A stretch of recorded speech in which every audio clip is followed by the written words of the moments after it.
Have you ever experienced a peculiar kind of nostalgia, not for a person or a place or even a memory, but a version of yourself that lived in the past and experienced a certain moment in time? A version of you that once existed, now unreachable to touch, no matter how much you try to claw your way back in. Maybe for you, this feeling is tied to a place, like a home you once lived with the people you loved. Perhaps it's a person, someone who once felt like home. Maybe time has moved on and nobody lives in that house anymore. Maybe you don't even want to visit that house anymore because the echo of their voices is haunting and it's too unbearable. Nostalgia comes from the fact that we can never truly return. All my life, I have felt nostalgia so deeply, and recently I moved across the map to study abroad. I am also a mood reader, so when I'm feeling an emotion, all I want is to find books that amplify that feeling, even if it sends me spiraling. Last couple of weeks, I have been trying to read books that lean into this nostalgic feeling, and I even revisited a few of my favorites. If you have been feeling nostalgic recently and you're looking for a book that feels like a warm hug, you're welcome to stay, and I hope these books bring you joy and comfort.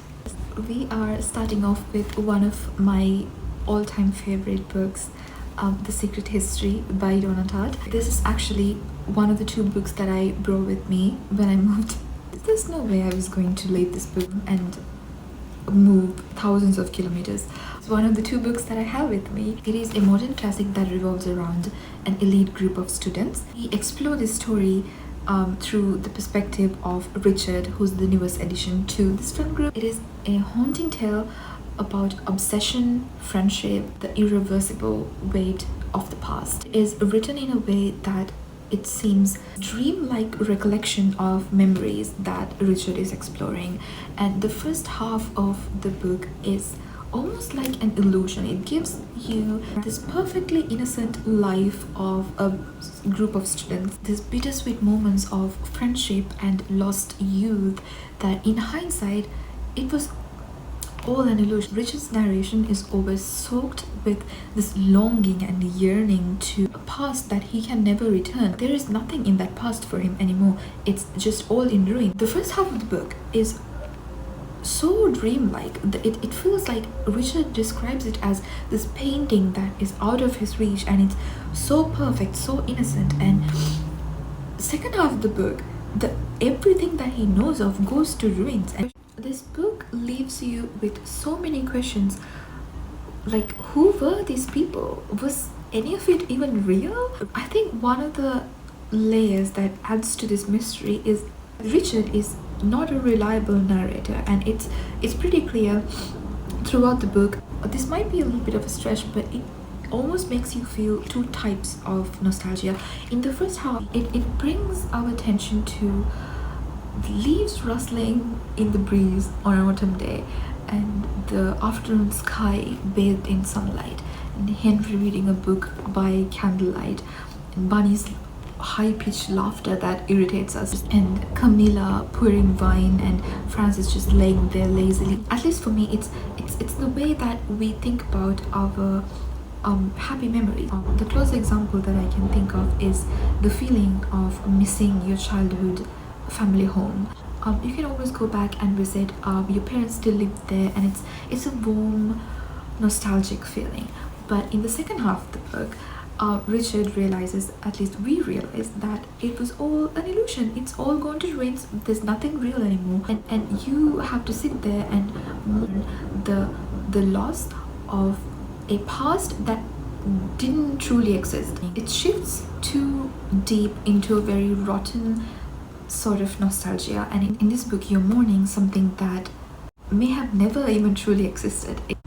So the sun has completely gone down and it's getting a little bit darker, which leads us to our next book, Before the Coffee Gets Cold by Toshikazu Kawaguchi. This is a Japanese novel that follows a small hidden cafe in Tokyo that is known to be a time traveling cafe. They have very strict rules about time traveling. Sit in a very particular seat and you cannot leave the seat to make sure you come back before the coffee gets cold, and you have to finish the coffee before it gets cold.